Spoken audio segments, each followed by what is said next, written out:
Welcome to iAccessVO with Brian Fischler and Ed Plumacher. Making it happen with VoiceOver accessibility.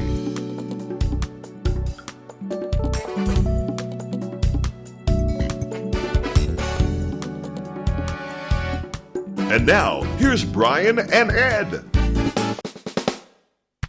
Welcome back to yet another episode of iAccessVO. It seems like it's been a while since I've said that, but we're coming at you a week late because I was a little sick and did not think people wanted to hear my sick voice, Ed.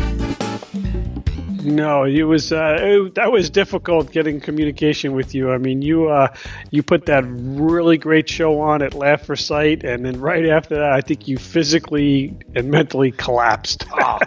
That's just every year, you know. I just always pray to God, Allah, and Buddha, and the comedy gods that the sickness happens after. But yeah, no, that was weird this year. You know, I'm still half down though because I can't hear out of my right ear; it's still clogged. So not sure what's going on with that, but hopefully we'll get that fixed. Because one thing I would like to hear is iAccessVO on TuneIn, Ed.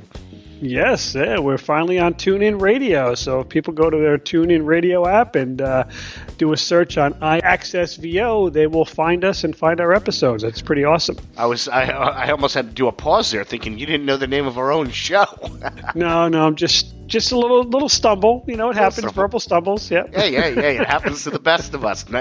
We're not perfect. And speaking of not perfect, the Echo devices are not perfect because unfortunately, iAccessVO doesn't seem to be recognized on TuneIn Radio on the Amazon Echo devices. Yeah, I know. It's you have to. I know that there's a certain way to say it. You have to give the name, say podcast, and then say on TuneIn Radio. But I think it's just the iAccessVO is a little difficult for it to pick up. So who knows? Maybe eventually there'll be an interface where we can actually teach it. You know, with a little typing interface of some sort. But for now, hey. Use your app. Yeah. Or sit there like me for hours trying different ways of enunciating iAccessVO. As long as we're on the topic of Echo, did you ever get your email to read to you on the Echo? You mean text messages? Text messaging, yes. Yeah. No, I haven't gotten around to playing with it. You know, sometimes these things sound so great in concept, but why am I going to spend the time doing it when my iPhone's sitting right here and it'll take 2 seconds? So I have not played around with AT&T and having the Echo device read me my texts. I sent that one text to you, and that was the last text I've sent out through the Echo device. Well, yeah. Well, it took you 3 hours. I don't blame you for taking a pause on that one. But I now have the option. Should I want to spend 3 hours? No, it took me 3 hours getting it set up, not 3 hours to send. But I have not played around with that further, having my text messages read to me and everything. You know, I don't even use Siri to read me my text messages. I'm old school. I open the app, I find it with my finger, and then I have it read to me.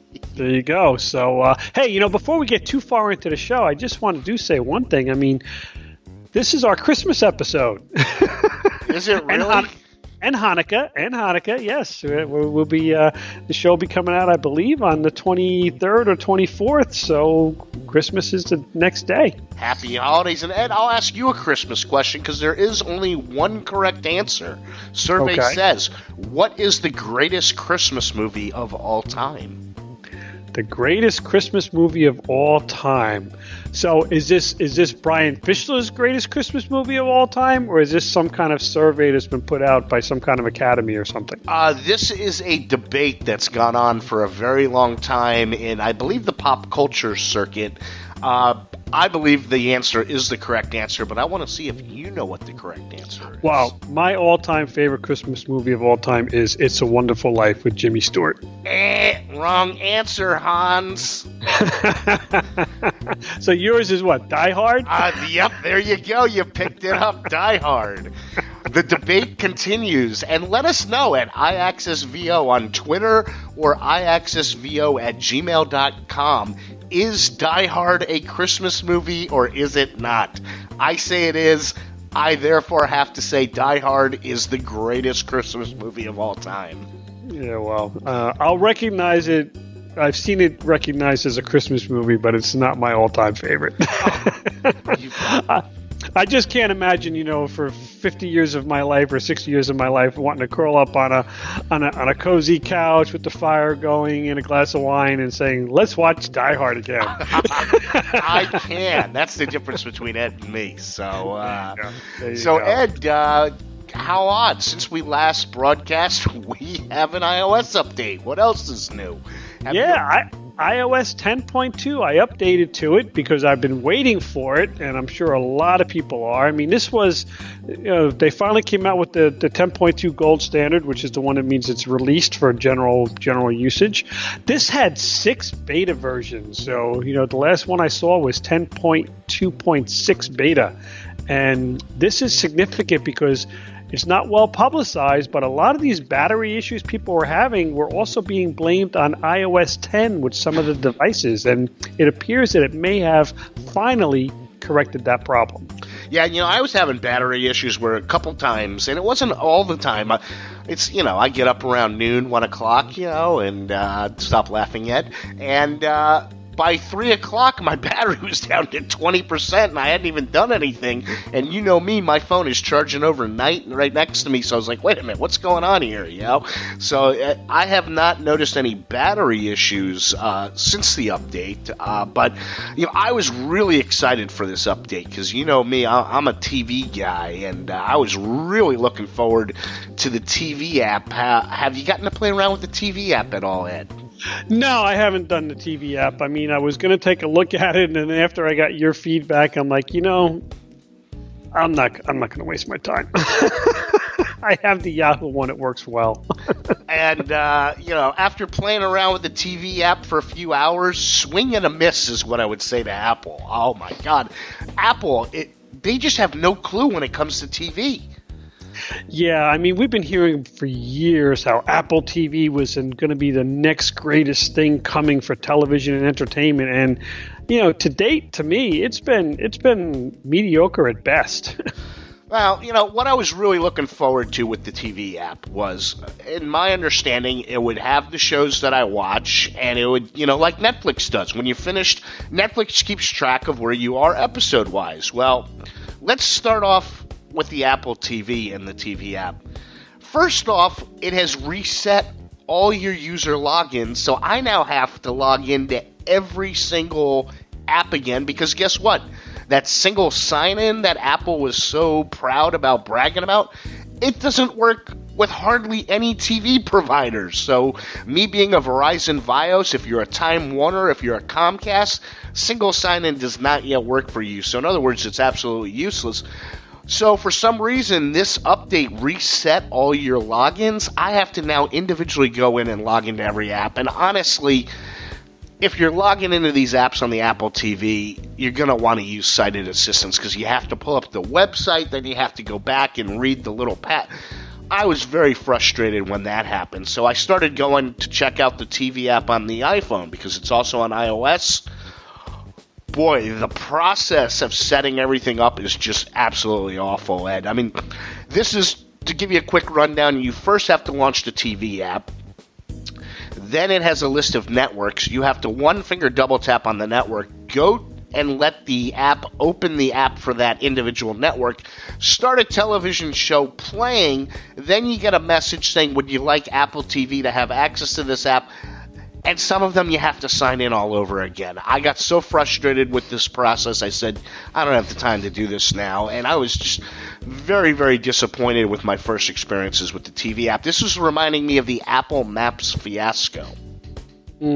Yeah, no, it's. I know it's frustrating because I know when you first got the fourth generation Apple TV, and you had to go in here and put all your authentication information down for each of the apps. You were very frustrated. You had to get sighted assistance, and then all of a sudden have to redo it again. Oh, yeah. That's just crazy. That's just absolutely crazy. Insane. Yeah, and. What it does is once you approve a network, it loads every television show from that network into the app. It does seem to have a kind of a split screen where shows you watch will eventually go up to the top and everything, but It's a lot of legwork, and unless you have the time to put into it, at first glance, the Apple TV app is just a disaster. And I haven't had a chance to read any reviews on it yet, but I can't imagine the reviews are stellar about this new Apple TV app. What about yourself? Have you read anything about it? No, I haven't really dove into it. I do not have the 4th generation Apple TV. I really don't use the Apple app for doing my television. I hate to tell you, but when it comes to doing stuff on my television with my iPhone, I use Chrome. I have the Chromecast, and it works fine for me, and I'm happy with it. Chromecast, how is that from an accessibility standpoint, though? Oh, it's fine. It's fine. What I like about it too is once I use my iPhone to hand off something to play on television, it releases it from my iPhone, so then I can go off and do other things, which is good. That's great. That's great. So in other words, and you're using VoiceOver, I assume, on the iPhone with Chromecast? Yes. Okay. Exactly. Yes. Oh, that's great to hear. That's great to hear. Yeah, I've heard good things about the Chromecast. I have no reason because I have the Apple TV.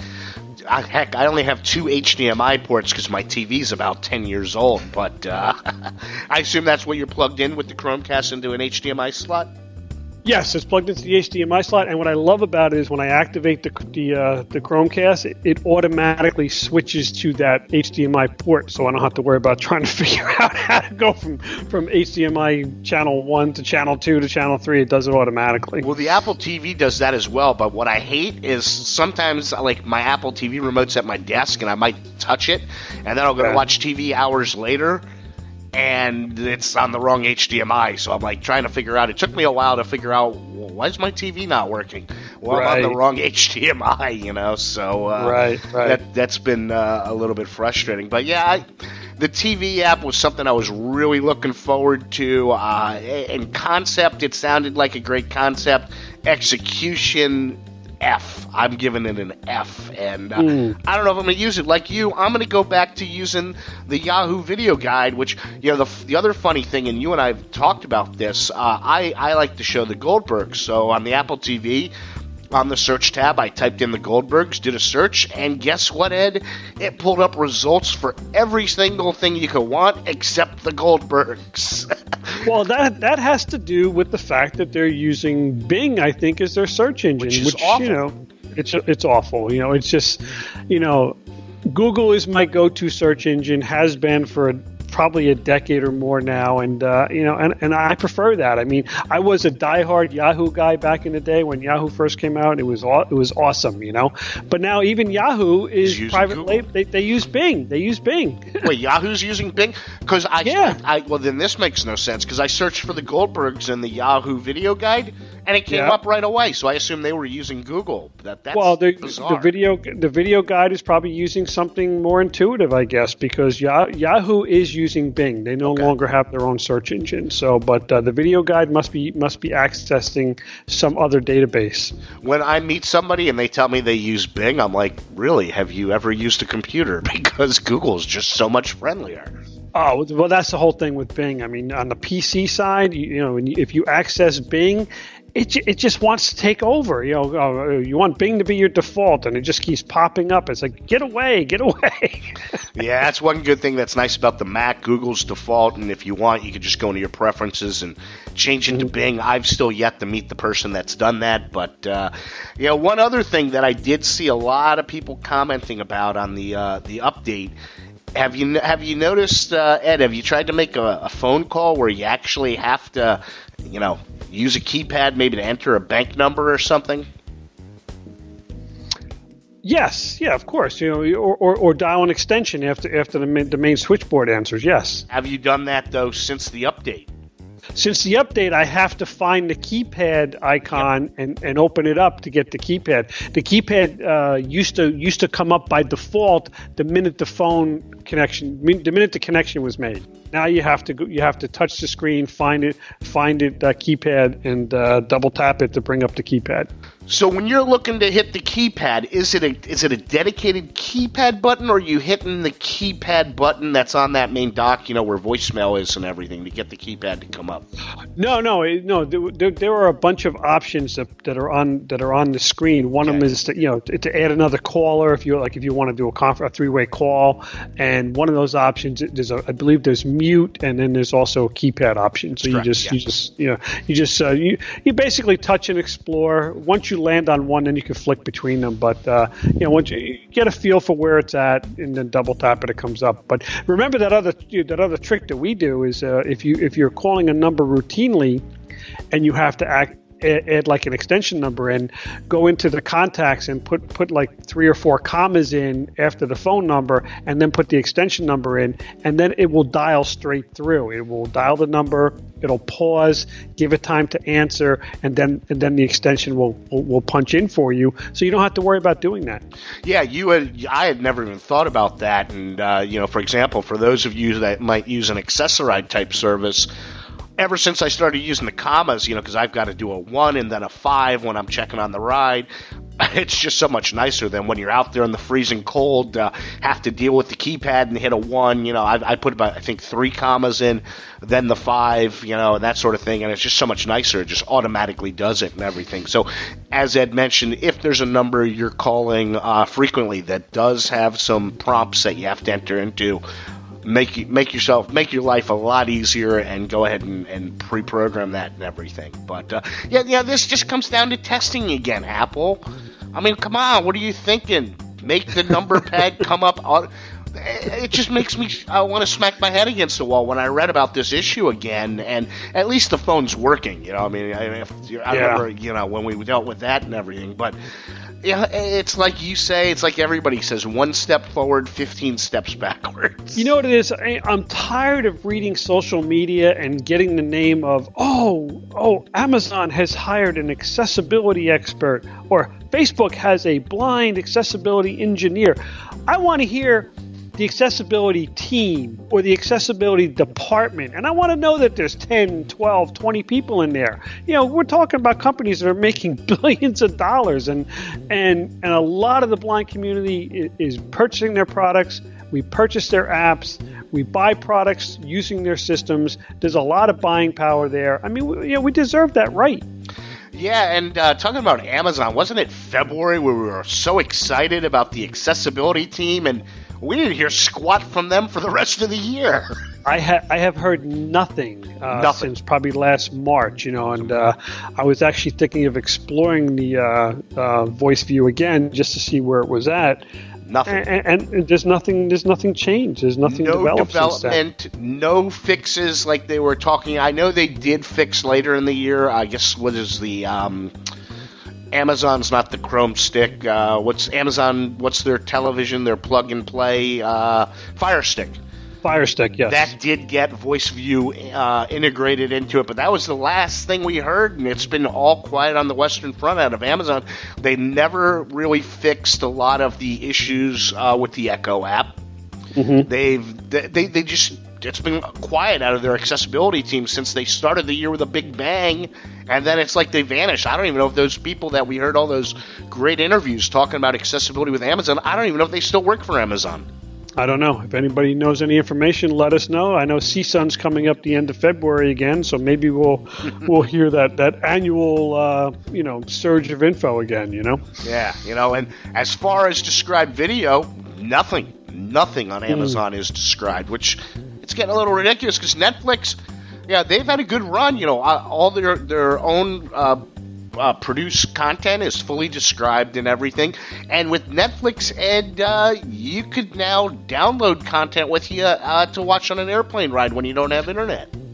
Yeah, this was great. I mean, you brought this to my attention. I went into there because what we were hearing is some people were saying that you were not able to download the described video track. And I was like, that didn't make sense to me. So I actually went in and I went to House of Cards, which, I know is described. And I downloaded an episode, and as soon as it did take a while. That did surprise me because I guess I'm used to downloading MP3 files. Sure. So when I downloaded the movie, it took a lot longer than I thought it was going to take over Wi-Fi. But when it was finished, I went and I played it, and it described video fired up because I have that already set in my settings. I have the described video settings set on the Netflix app, and I also have described video turned on in my settings on my iPhone. So it just started playing, and described video was there. Yeah, it's funny because when I went down to Florida for Thanksgiving, I downloaded a couple of original content shows from Amazon. never got around to watching them because, one, they don't have described video. But I said, hey, I might want to watch it. They've got some interesting shows there. Netflix didn't have this at the time, the option to download. So it's nice now that they have that option. It's, the only time I would ever really necessarily want to make use of it is if I know I'm going to be on a plane ride or going somewhere, where I'm not going to have access to Wi-Fi or cellular and everything. But it's great that they now have this. And I'll tell you, from all the different places I've seen described video, I just finished season 2 of, what's that Kevin Spacey, House of Cards? House of Cards, yeah. That is the best described video I've ever seen. Whoever did the description for that show is just fantastic. Good. You like it better than you like your Pornhub described video? Well, unlike you, Ed, I'm not spending the bulk of my day watching Pornhub. Me either, Brian. Give me a break. I heard you live by the Pornhub, but hey, that's just a rumor I read on the internet. So yeah, if it's on the internet, it must be true. Exactly. So, but one of the newest things that a lot of people are excited about, because those cable bills, they just seem. I'm paying like $160 a month now. I don't even know what I'm paying for. And DirecTV came out with a new streaming service that's supposedly everywhere. You can get it on the Apple TV, iOS, Droid, Mac, PC, called AT&T. I guess it's called AT&T DirecTV Now. Only problem is not very accessible, Ed. Have you heard about the service? I've heard about the service, and it looks like it's something that's it's great for people who want to cut the cord and lower that monthly bill.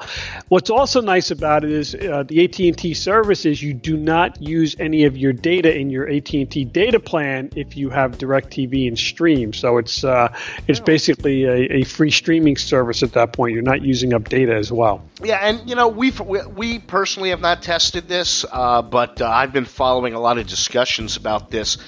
You can navigate the app or the from the websites I hear are not very accessible for this, but on the Apple TV or iOS, your program guide will list what programs are on.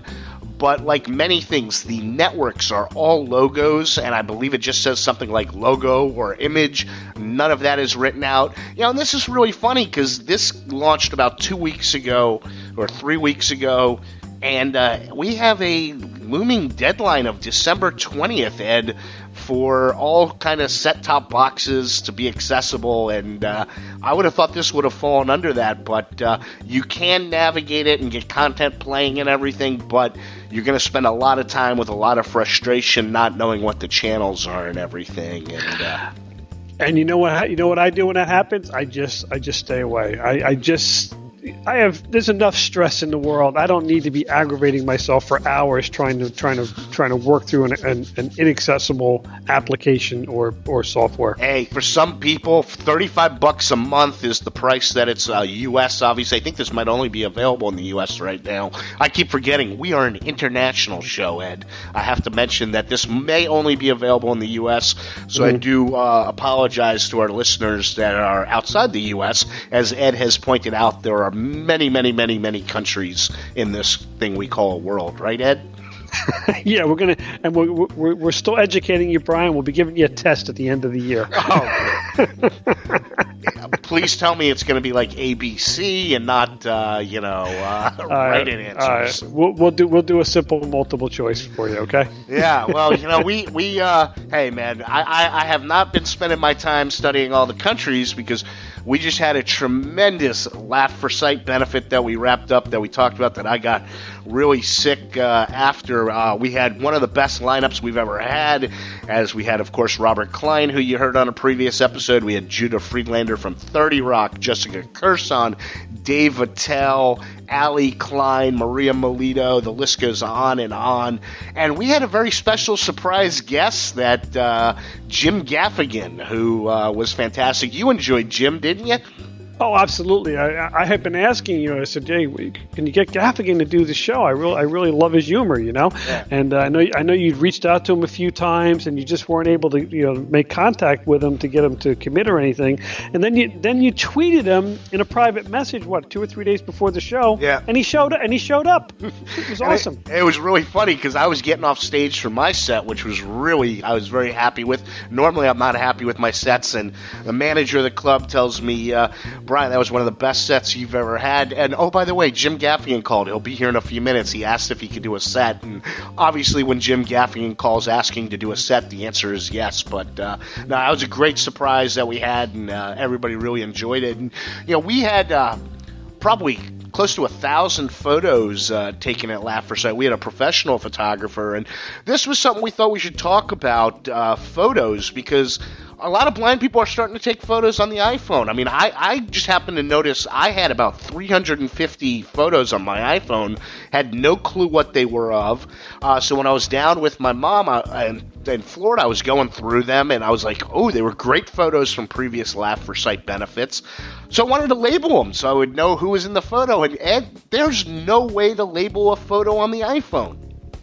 No, all you can do is you can tag it with somebody's name in a facial recognition type thing, but you cannot label the photo. You can't put like an alt tag on it and say where what you're doing and if it's at a certain event or anything like that. It's crazy. Yeah, you would think there'd be an edit button, rename. I don't want my photo being called IMG_04683 because that tells me nothing. I'd love to be able to label it Brian with Jim Gaffigan. So that way, if I want to share that photo, but if you're out there and you do use photos and you've come up with a method so you could tell what your photos are on the iPhone, do let us know, because as of this recording, I have no way of labeling these photos on the iPhone. And one thing that you pointed out to me, I don't take very many photos because I can't label them. If I could label them, then maybe I'd take a photo so I could share it. But sighted people, my mom had like 3,000 photos on her iPhone. My dad had 2,000, and he had a 16 gig iPhone. And I had no idea. My dad's phone was completely filled up.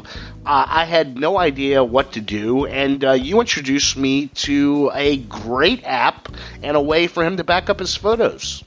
Yeah, the Google Photo app. If you have a Gmail account, it's easy. You just download the app, you sign into it with your Gmail email address, and you assign it a password, and you can set it up so it will upload your photos right to Google, and it's unlimited storage. And then you have access to them from your iOS device. You have access to them from your PC. You have access to them from a Mac. They live in the cloud, and they're safe and secure, and you're good to go. It's just a better way to do it, because a lot of people have those 16 gigabyte phones, and photos are the biggest culprit for eating up space, and getting them off your phone and keeping them safe is crucial for people. Yeah, and one little disclaimer here. If you do this, if you're going to back up your photos to Google, what we do suggest, once you start the backup, depending on how many photos, it could take hours to upload to their server. Go to the PC or whatever you're using, make sure your photos are there. You can back them all up to a folder on your computer. If you have important photos, make sure you have them backed up in several places before going back to your phone and deleting them. That way you never lose them. Right, yeah, you may want to copy and paste them and back them up into a separate folder. And the other thing is in the app, when you do the settings, if it's a lot of photos and you have a limited data plan, make sure you set it. You click it for Wi-Fi upload only. Yeah, that's true too. And I guess partial good news, if you are an Amazon Prime subscriber, they also just launched a new unlimited photos. We have not had a chance to test this out. Unfortunately, if it's anything like Amazon Music, at least on the Mac side, I'm assuming that app will be completely inaccessible. The Amazon Music app on the Mac is completely inaccessible, where if you want to put 200 songs in that you'll have access to on your Echo device, that's completely useless. So, unfortunately, from the Mac side of things, I don't have a good feeling about this new photo app, but it is another place where you have unlimited cloud storage if you do want to back up your photos. And also, a lot of iOS users now are subscribing to Office 365, which is Microsoft's Office version for the browser-based, internet-based system, which allows you to have the apps on your iPhone or iPad, and also you can work with it on your PC side. It also has OneDrive now, which now has unlimited photo storage. It's unbelievable. You can take all the photos in the world and back them up to several places. And, obviously you have on the iPhone, if you're on the Mac device, you have, I believe it's PhotoStream. I never really use it, but I believe that is a backup service. So you've got countless ways you could back up all your photos. Obviously, if you're still on a 16-gigabyte phone, this is going to be a lot more important to you than us people on a 128-gigabyte phone. Well, speak for yourself. I'm still on 64. Hey, I was shocked. Well, I still have no clue where these 360 photos came from and everything, or what they are, because I can't label them. Come on, Apple, get with the program. I mean, I wonder on a Droid if you could label a photo, but that'd be one thing that might be better. It's just ridiculous. I mean, how simple would it be to edit, name photo? I mean, it's just... Well, you know what? For that one Droid listener that we have, let us know. And question 2, what are you doing using a Droid? Anyway, our guest, I believe he's an iPhone user. What about you? What do you think? You think he's a Droid or an iPhone user? No, he's definitely an iPhone user. I know that for sure. So, but he's also very big into accessibility for the web and for apps and for sites and everything else. So why don't we bring in Mr. Albert Rizzi, another fellow Long Islander. Let's go. Now we'd like to welcome yet another guest from Long Island, New York. I don't know what they're putting in the water out there, but they seem to have a lot of blind people out there, Ed.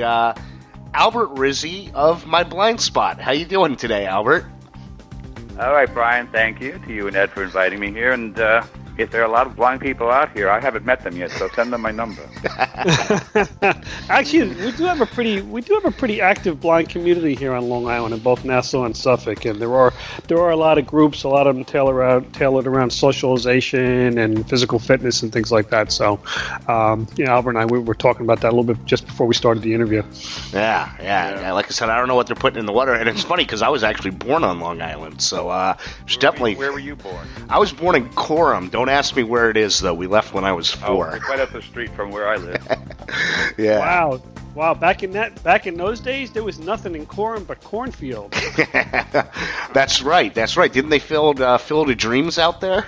Something like that. I think it was children of the corn, to be honest. Yeah, that's true. But you're a demon seed. Well, for Albert, for those of our listeners that do not know you, why don't you tell our listeners what led you to wanting to work in accessibility? Okay. It's actually 11 years ago this week. Wow. 11 years ago this week, I was in a hospital fighting for my life. Doctors thought I had a sinus infection, and 5 spinal taps later, they realized it was anything but, and turned out to be meningitis. It nearly killed me, and the side effect was going from 20/20 to total blindness. I'm a bit of an overachiever that way, so it really had nothing to do with the water in Long Island, Brian. It had everything to do with the water in Manhattan at the time, because I was at St. Luke's Roosevelt Hospital. I had to start learning how to live life as a blind person in 2006.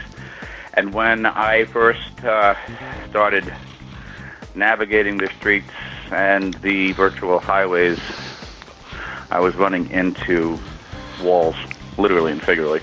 And one of the things that disappointed me was the complete and insurmountable barriers that were thrust in front of me, and in essence, basically disabled the computer and the virtual world to me. And from that frustration and from the different sense of low expectations that were thrust upon me as a person who happened to be blind, my blind spot was born to sort of work at addressing these digital barriers that I think most people unintentionally put in place. And, just for the listening audience, even though I'm blind, the name My Blind Spot has more to do with the fact that I miss driving. When I learned how to drive, my father always told me to worry about my blind spot over my right shoulder, so seemed apropos because all I have is one big blind spot now in my life. Well, what is myblindspot.org? Myblindspot.org is a national, and an internationally recognized organization advocating for true inclusion, true digital inclusion for people who are blind and print disabled. We work to create accessible digital environments, both within the internet, on mobile applications, software programs, and the ultimate focus is to ensure our community's equal access to employment. Okay. So we work with corporations like Intuit, Morgan Stanley, Cablevision, lots of different, how I got here I don't know, but we've got large corporations, state agencies, local county offices and the like. Mm-hmm. And we just I've seen a lot of information about you most recently, I guess, regarding QuickBooks. You've had some influence on the accessibility development of QuickBooks, I believe, right? Yeah, QuickBooks for Windows. Actually, this is our 6th year of working with Intuit, or our 5th year, but our 6th year of having approached them. We work with the engineers in India and beta test and remediate underlying issues through a team of players we've collected over the years. We have scripts that bridge the minimal digital divide that still exists, and we're about to start our 2017 testing process. And this year, we're going global. This year, we're going to be including testers from the UK and Canada, because everything we've done has an international impact on the program. And we have user guides that were custom developed for the blind and print-disabled community. And we made sure that the program is universally accessible to people with sensory loss, people with mobility issues, cognitive delays, or learning disabilities like dyslexia. So in other words, what you're telling me is blind people have to pay their bills. Now blind people can go get a job to pay their bills. They can be. I have so many people who lost access to their employment as bookkeepers and accountants because they aged into or transitioned into the blind community. And for the first time, I've actually, I'm proud to say as an educator myself, that our blind youth or our disabled youth can consider careers in accounting for the first time. I actually have a colleague who works in South Dakota at one of the universities who had written this very poignant note about how he had always wanted to be an accountant or a bookkeeper and just did not have the access to programs equal to that of his sighted peers, so he couldn't really pursue that as an option. So we're laying the groundwork and the foundation for doing that. We've gotten some wonderful support from Reader's Digest Partners Society, the Lavelle Foundation, Kessler Foundation, Royce Foundation, the Intuit Financial Freedom Foundation to underwrite our efforts to train trainers who are also blind and disabled to ultimately train members of our community in the power of QuickBooks. And I think 2017 is going to be the year that we really intentionally build a program that's nationwide. Now, what's the process like? For example, say a company comes to you, they say, we're not sure if our website's accessible. What do we need to do? What are the beginning steps like? I know there's probably an awful lot that goes into it, but take us through, I guess, the first couple steps. Do companies contact you about their websites not meeting accessibility guidelines, or do you contact the companies? Well, recently, since we've revamped our brand and our image, fine-tuned our web presence and our social media presence, and developed brochures, we've been approached by companies. But in truth, most of the clients that we have been working with were companies I either invested in, am a stockholder or shareholder in, companies that I visit for various services and deliverables, and I go to them with the intention of offering a solution and not just pointing out a problem. I think too many members of our community tend to litigate first as opposed to educate and mitigate, and it makes it difficult when some of us go off ill-informed and ill-educated about accessibility without the most current cutting-edge tools to establish ourselves as authorities on what is or is not accessible. And it basically is a very simple fix, in my opinion. I'm not a technology guy, so I'm sure a lot of these techies are going, oh, what's he talking about? But it's simply assessing and auditing, taking the time to look under the hood, tinker around. For people, I used to work on cars, so, you guys see, are the spark plugs set right? What's the gap? Is the timing belt right? All of these things, I probably dated myself. I don't think they use timing belts anymore. But, we look under the hood and we determine the level of involvement that My Blind Spot and the organizations we partner with need to expend. Sometimes you have an IT team with the brains and capacity and the knowledge and expertise to interpret the remediation suggestions we make, and other times they need somebody to hold their hands and show them how to do it. I don't understand how accessibility and digital compliance is still one of the best kept secrets in the world. Yeah, I've been hearing that some, I guess, college courses finally are part of the training. The IT training now is, at least they're touching about accessibility. Yeah, that's one of the things. That's why My Blind Spot became a founding member of the International Association of Accessibility Professions, the IAAP, which recently merged with the G3ICT, who hosts, I was just at the UN celebrating their 10th anniversary of successes around the world, advocating for inclusion for people with disabilities and the aging.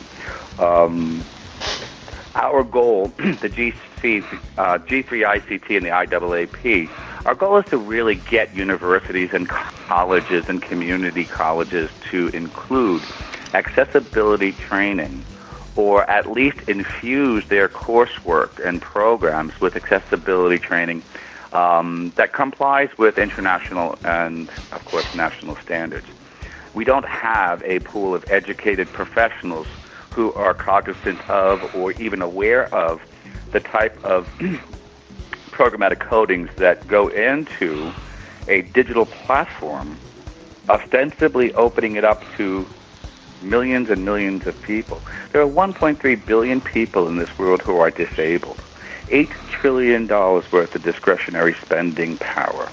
60 million, nearly 60 million. Some people get down to only 58.7, but I round up. 60 million disabled people living in our country. 4 trillion of that net worth, or that spending power, resides here in the country. There are 2.3 billion friends and family all over the world that would follow our lead if they knew we were being included in a digital platform for shopping, recreation, financial management, and the like. So it's just one of those things that whether you're in Silicon Valley, and it's changing. When I first stepped into the community through no choice of my own, I was shocked to see how little people knew about accessibility, compliance, usability, and inclusive design. And now it's becoming a little more commonplace, but there's still at least 75 to 80% of the corporate world that has no clue what we're talking about. You run up against ego sometimes with people who got their engineering degrees from, I don't know, Polytech, MIT, who didn't go back to get trained in this. So it's a very interesting battle that we undertake every day, trying to convince corporate America about the things we know as a community and the things we need as a community. And then we have to counter the social imposition that's been thrust upon us for thousands of years. All you need to do is look at the Bible, the Torah, the Quran to understand how difficult it is to overcome some of these social implications and low expectations thrust upon us. And then you get people who buy into the social mindset that we don't deserve more and we're happy for the breadcrumbs, and you have a social storm that is so difficult to navigate. And in the words, it frustrates the heck out of me sometimes. Yeah, well, the one thing is, I mean, the law supposedly is on our side. We are seeing a lot of progress in the area because it's basically they're being told it's mandatory. Well, Ed, I think that could have happened a lot sooner if we have to take responsibility as a community of educating ourselves and understanding how to articulate our needs and educate people on the laws that exist. And one of the things I have found in the past is a number of organizations take the litigation route. And don't get me wrong, if education and mitigation are not working, Lady Justice is blind just like us, and she wants us to use that gavel to smack some sense into people. But I feel that we need to take responsibility as a community to understand the laws and how to enforce them.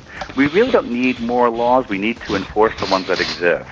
For instance, I have conversations with heads of every Commission for the Blind and Department of the Blind that I have come to know and do not understand why, and we're working on this, so if any philanthropic people out there want to give us some money to make this happen, myblindspot.org.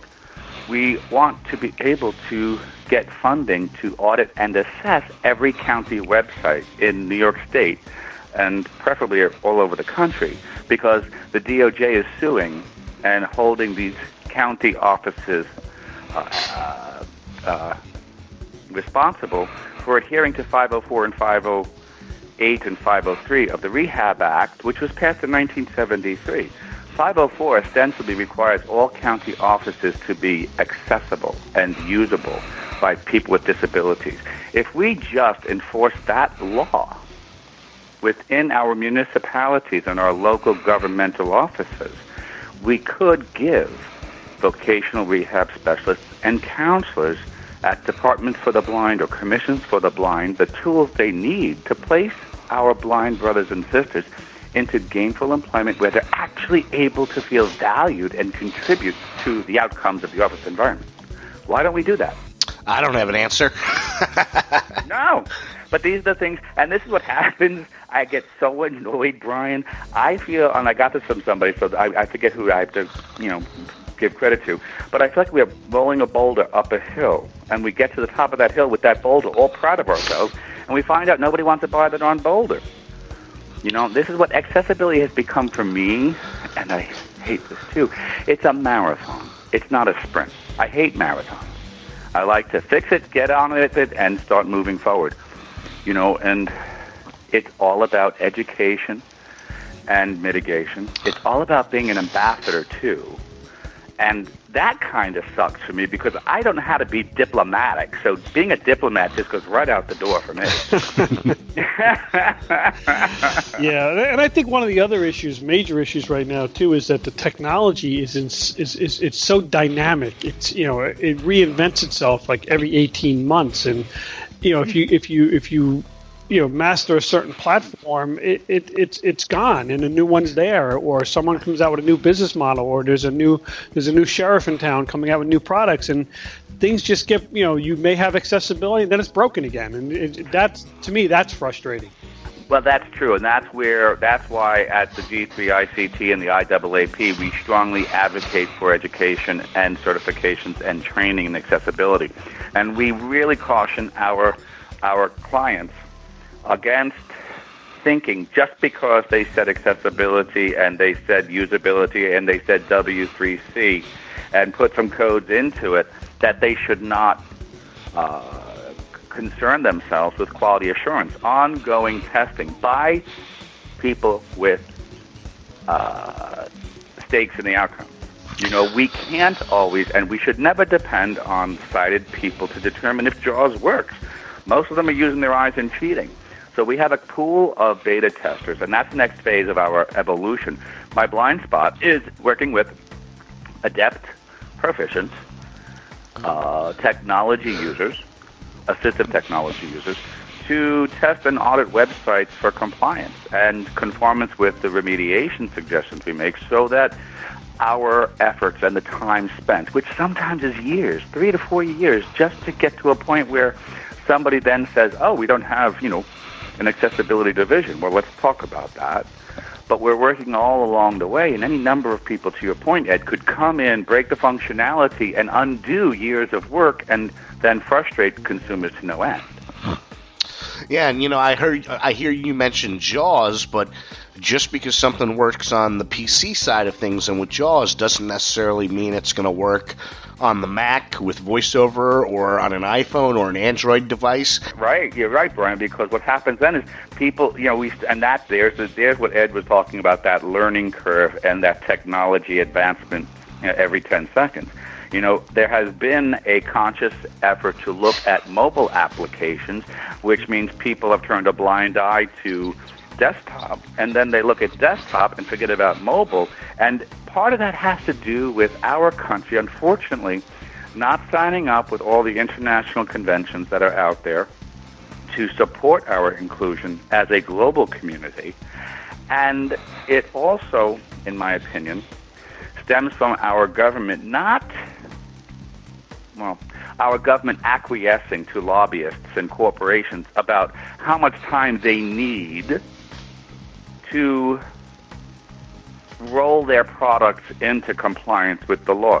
For instance, we never would have had the ADA or the Rehab Act, as I've learned through educating myself on the history of our disability movement, if we had insisted that transportation hubs and transportation vehicles be accessible in less than 15 years.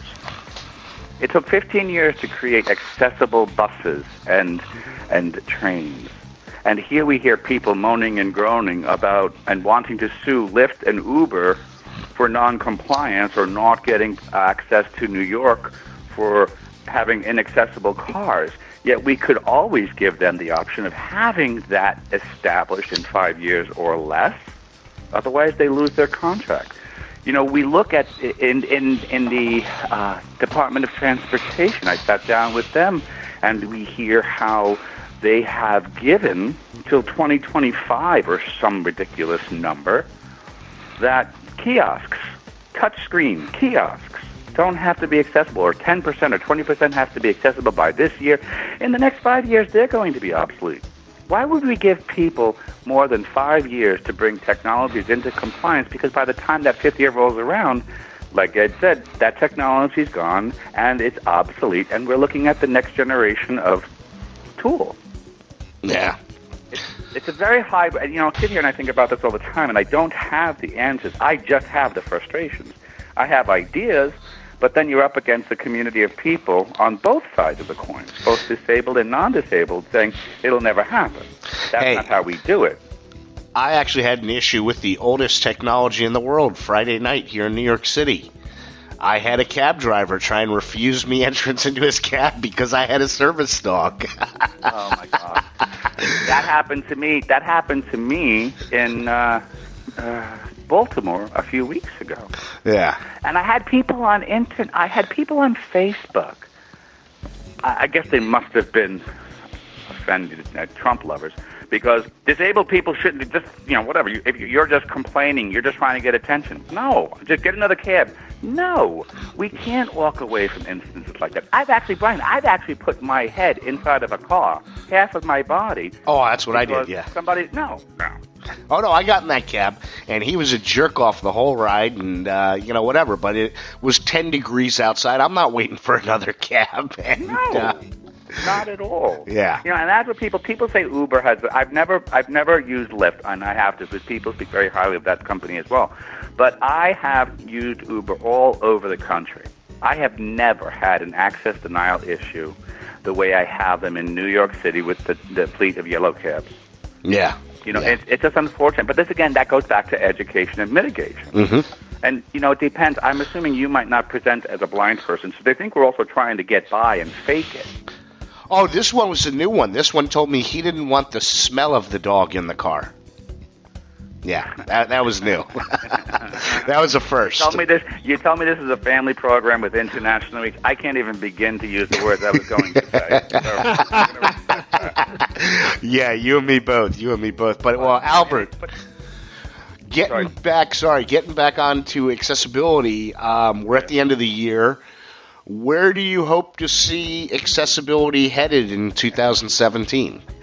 Oh, well, I was just writing our year-end letter last night to thank our supporters and just give a State of the Union address on my blind spot, and I didn't save it. So I was just rewriting it, so it's really fresh in my head.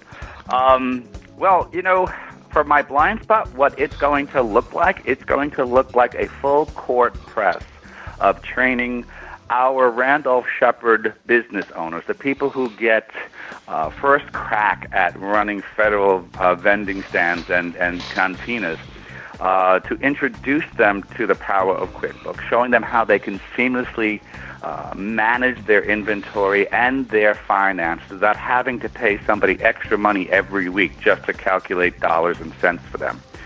We're also looking at marrying together with this accounting program digital POS systems, and we're investigating a few options to make sure we can create this seamless experience for business owners who need a cash register that's going to not only record the sale, but also back that information into any number of software programs that allows for complete independent management of your own small business.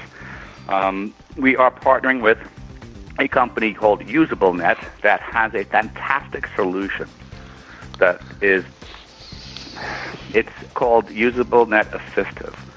It is one of the best solutions I have come across that takes a website, depending on the number of pages, to complete usability and complete functionality that it interfaces with the adaptive tools used by the universal contingent of people who are print disabled within 3 months. It then allows us the opportunity to back into a conversation of education and training so that the corporation or the entity in question can then infuse their digital platforms with the proper codings so it becomes a standalone, accessible offering. And none of this is done in a backdoor sort of way. It's all legally compliant. We've done some very in-depth investigations about adhering to the laws and not offending anybody. And the only thing that really, and I don't think we found any company that can do this yet, the only issue is about the level of automated accessibility work that can't be achieved is with your captioning for the hearing impaired and your audio description for the blind, because those things really do need a watchful eye or a good voice or an ear to establish them as usable as we need them to be.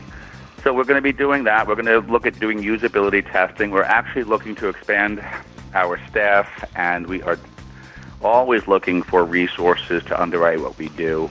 And as a new nonprofit, we haven't even hit 10 years yet.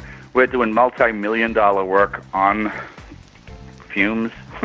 We basically are a $400,000 nonprofit. We have about 12 to 15 people working for us all over the country. And, the future looks really bright for us. And I expect that if I hit my goals, we'll be $1 million to a $2 million nonprofit by the end of 2018. And we will be changing the way people approach accessibility and inclusion. I expect all accessibility to be fixed by the end of 2018. Oh, please. Do you know how many times I had to fight with some of the members of our community about they'll be dead before they see driverless cars on the road? I tell everybody now, get your bucket list in order because I'm getting a car in a couple years. Yeah, I hope it's not one of those Google ones. It's the most frustrating thing in the world. What Ed? Managing expectations is very, very crucial for what we do because otherwise, the frustration level will just put you in a state where you become non-productive at that point. You know, you have to know what you're doing. I agree with you, and managing expectations. Or, this is where my training as an educator. I have 2 master's degrees in education. I look at everything in a constructivist approach. When you're an educator, you don't want to have to just throw stuff at everybody. You want to construct your approach to education based upon the level of knowledge people have, so you don't reinvent wheels per se. In the same instance, we have to deconstruct people's mindsets in order to guide them in a healthier approach, so they don't become combative based upon not being up to speed on what's truly possible in the world today. And I just think that too many people, in general, like to point out what's broken with a system or an approach or a concept or an idea, rather than giving it a shot and a chance to possibly work and then offer suggestions on how to improve it. Yeah, I enjoy being combative. I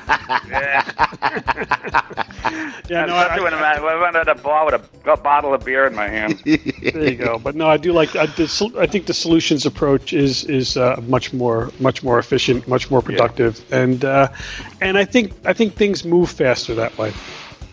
And I'm glad you said that because I think I'm not saying we're not entitled to point out what doesn't work.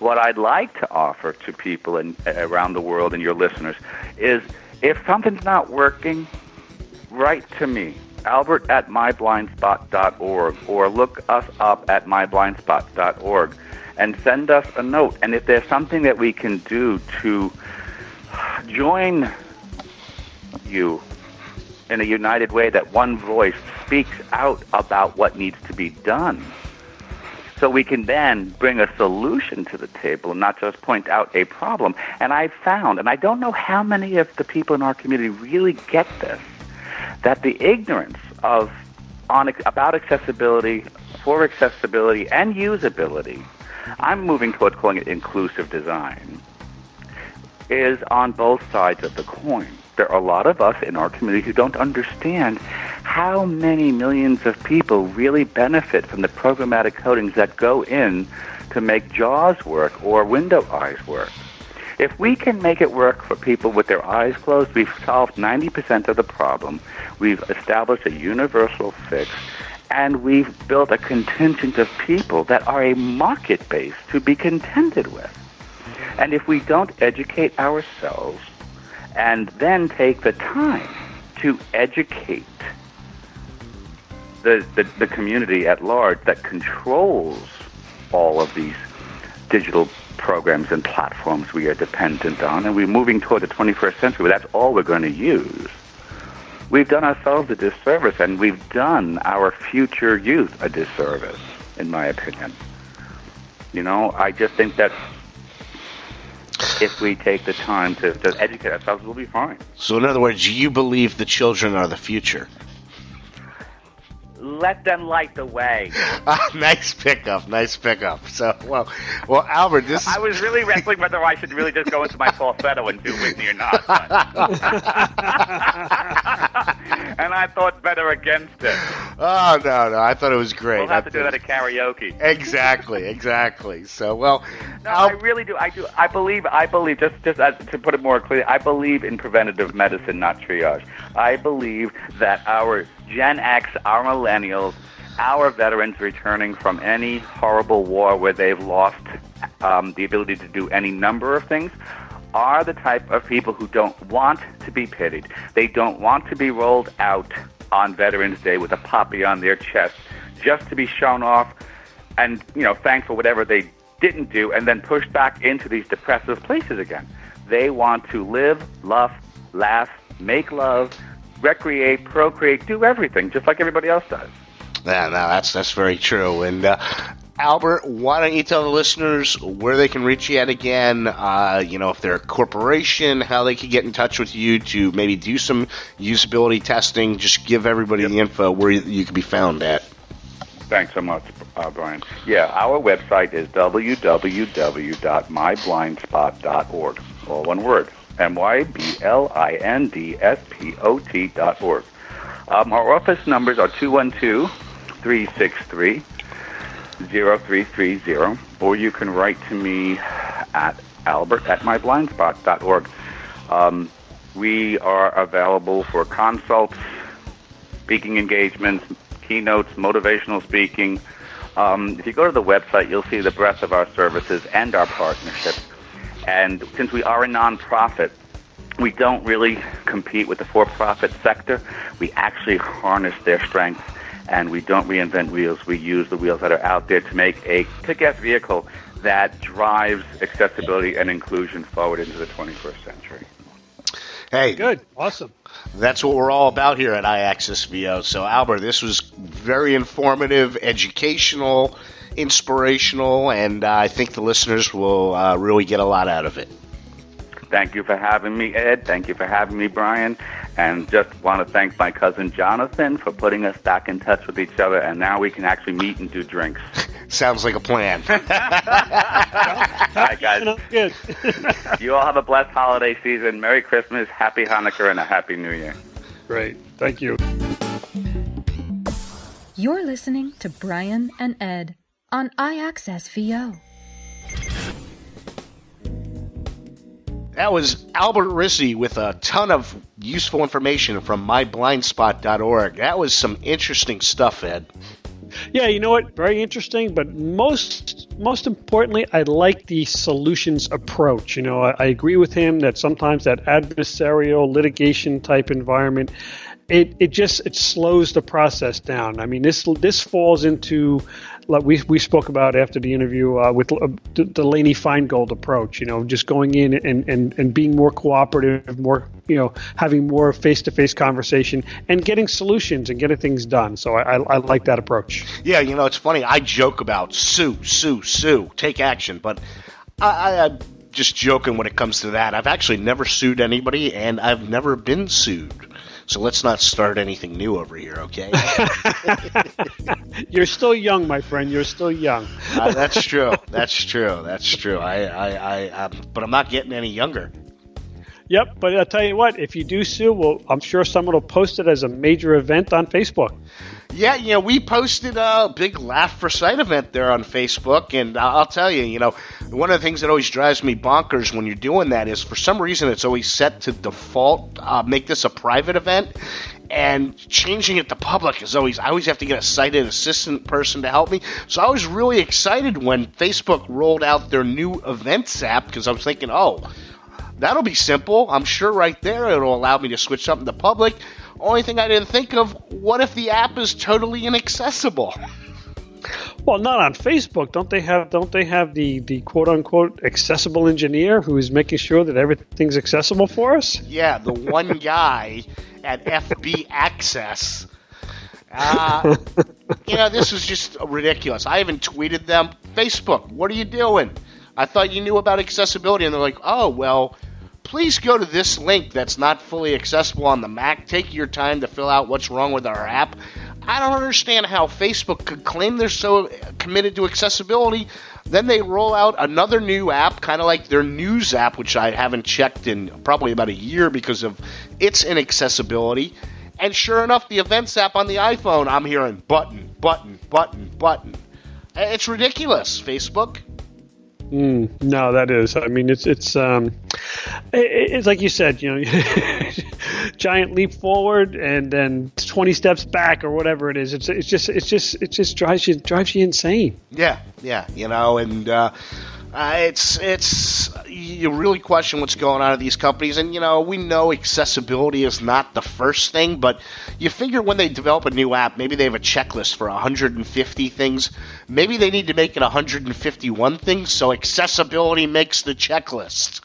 Yeah, and why don't they have a pool of blind beta testers? And not for nothing, but there's enough money in the coffers. Pay some of these guys. Let them work for you and earn some income and make sure this stuff is working properly. Take their ideas, take their suggestions. I thought you told me all blind people were multimillionaires. Yeah, I wish. I wish I could count myself among them. Oh, I thought I was the only one that wasn't there, But no. Yeah, create jobs for blind people, Facebook. Hey, there you go. I mean, you really do have to question. I know Facebook does have a blind employee there that uses an iPhone. Did they not check with that employee? Hey, you want to just check to see accessibility? And it just, like you said, I mean, I might have hair if I wasn't blind because I've been pulling it all out when these things aren't accessible. So blindness has cost me my vision and my hair. Yeah, but even in the events postings themselves, I mean, I've had trouble trying to flick around and get the address and the time and the date. It's like, I don't know what's going on with that. It used to be, it was there. It was more predominant. Now I have to search for it. And sometimes I find it, and sometimes I don't. And I find it very frustrating. Yeah, I think this is probably all my fault because we know that I know the bigwigs at Facebook, and they know me, and they know that I never leave the apartment, so they assume that all blind people never go to events. So why need to be accessible? Facebook, blind people do leave the apartment. I'm the exception to the rule. There you go. Goal for 2017, accessibility testing. Get Albert Rizzi, my blind spot on it, Facebook. There you go. That might work. So, but I tell you what, though, what we do like is we saw this other app that we recently stumbled upon, Identify with it's FI at the end, and you pointed this out to me. I didn't realize that this was developed by a 16-year-old kid from Canada. I mean, that's pretty awesome. Canada, that country to the south, right? Yeah, the other south, Brian. The other south. If the United States was upside down, then it would be to the south, right? Okay, yes. No, yeah, that blew me away, and I first tried this app, and I unfortunately I wasn't able to get it to scan it or anything, and then I tried it again a few days later, and it worked perfectly fine. So I think he's a 16-year-old kid who, I don't know if this was a school project or what, but when I heard that he has a YouTube video out that we'll try and remember to put in the show links, I was blown away. I mean, this kid was using multisyllabic words that I couldn't even pronounce, Ed. Yeah, I think what I liked about it is it's got a very simple, clean user interface. There's not a lot on there. I will say the first time I fired it up, it worked fine. The second time I went to use it, it wasn't working, but I suspect that my Wi-Fi connection may not have been that strong.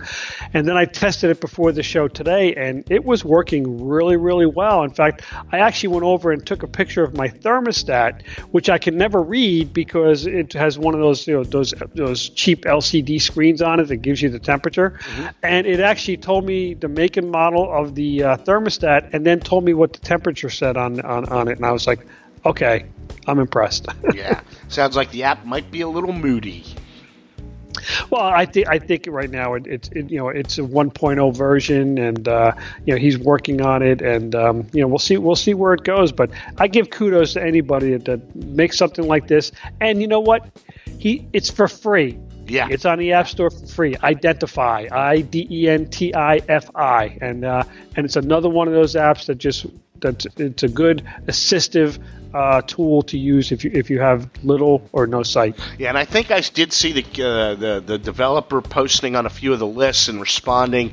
So I think he's going to be making some improvements and everything. And I know some people have offered some suggestions because it does have a button that you have to tap to start reading, I believe. And well, no, it reads here on its own. The thing that the only complaint I have about it is if like the one time I had VoiceOver speak up over it reading to me the information from the photo, and then I had no way to replay the information from the photo. So it was like, that's not cool. Yeah. So if you can at least have it repeat again the second time, that would be great, or a third time.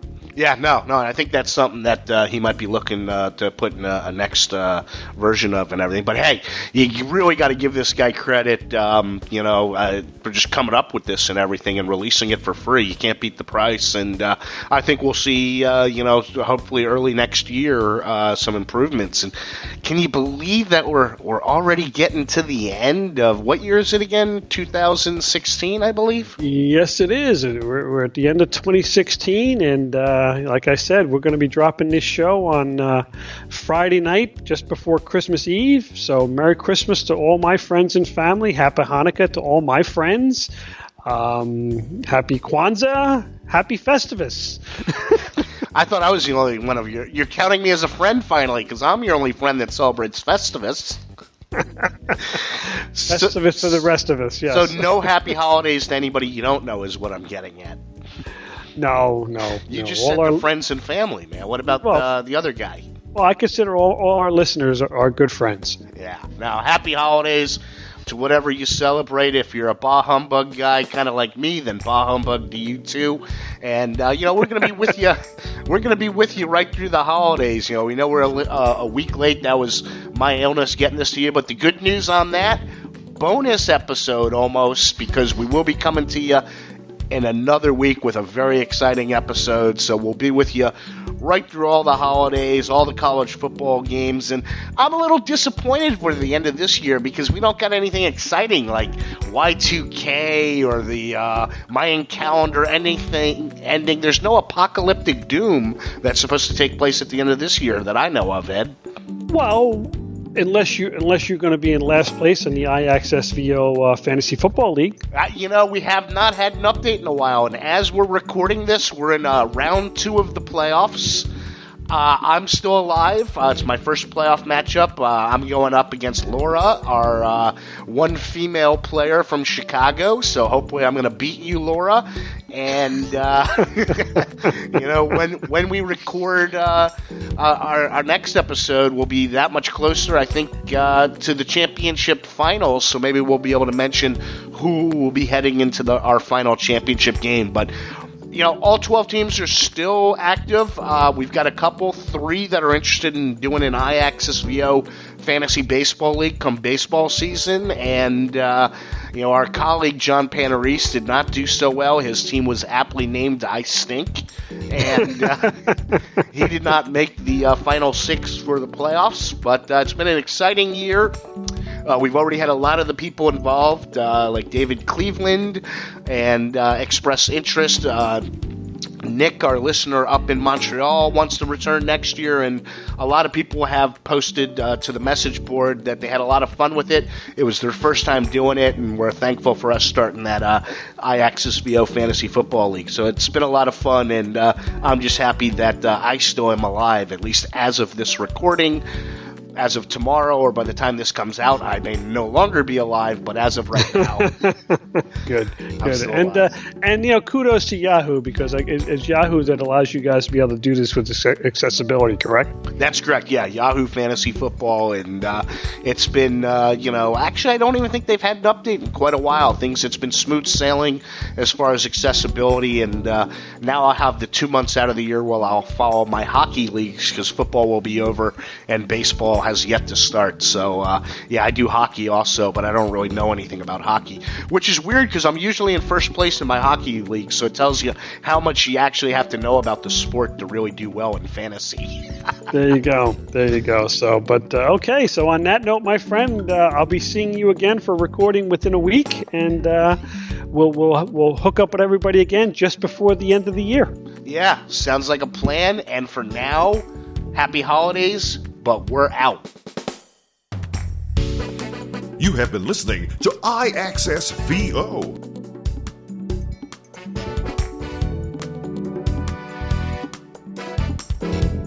If you'd like to contact us with ideas and suggestions for future podcasts, please email us at iAccessVO@gmail.com. or visit our website at www.accessquest.org.